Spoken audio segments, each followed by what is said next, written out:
की जलन और सक्सेस के प्रति उनकी मानसिकता को समझना बहुत जरूरी है। यह एक सामान्य सामाजिक प्रवृत्ति है जो आपकी प्रगति पर नजर रख सकती है। और अगर आप सोचते हैं कि लोग आपको देखकर जलते नहीं हैं, तो शायद आप खुद को एक सुपरस्टार समझने लगे हैं। ट्रांसफॉर्मेशन के लिए 3 चरण होते हैं: गायब होना, छाया की तरह काम करना और अंत में अपने नए स्वरूप के साथ लौटना। हर चरण का महत्व है, जैसे कि एक फिल्म में सस्पेंस, बिना सस्पेंस के तो कहानी ही खत्म। आपकी बातचीत के शब्द आपकी दुनिया को बदल सकते हैं। तो याद रखें, अगर गलती से आपने कभी नहीं कहा और इसके बाद किसी ने कभी भी सुन लिया, तो आपका दिन बुरा हो सकता है। इसलिए अपने बोलने के तरीकों और शब्दों पर ध्यान देना चाहिए।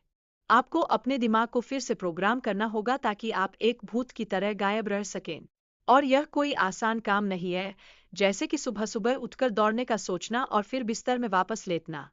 लोगों का ध्यान आप पर नहीं होता, यह स्पॉटलाइट इफेक्ट का परिणाम है।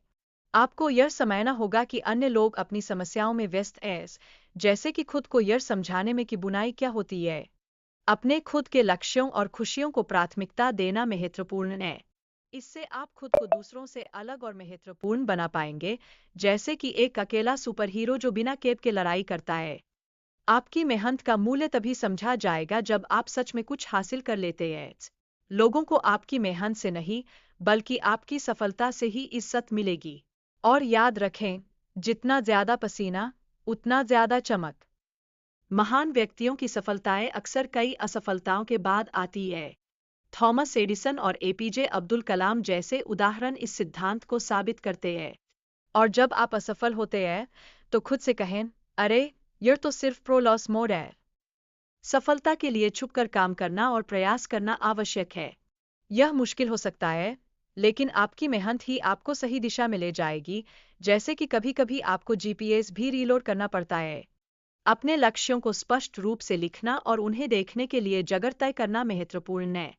यह आपके दिमाग को लक्ष्य पर केंद्रित रखने में मदद करता है।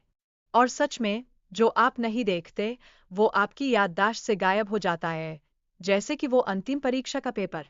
अपने लक्ष्यों के प्रति इतनी अडिगता होनी चाहिए कि अन्य सभी विकर्षणों को नजरअंदाज किया जा सके, जैसे कि दोस्तों, सोशल मीडिया और अन्य फालतू गतिविधियों को छोड़ना। बस याद रखें, घड़ी को देखकर काम करना भी एक कला है। कड़ी मेहनत और अनुशासन से अपने लक्ष्यों को हासिल करने का प्रयास करना चाहिए। एक सफल व्यक्ति वही होता है जो लगातार मेहनत करता है और अपने समय का सही उपयोग करता है।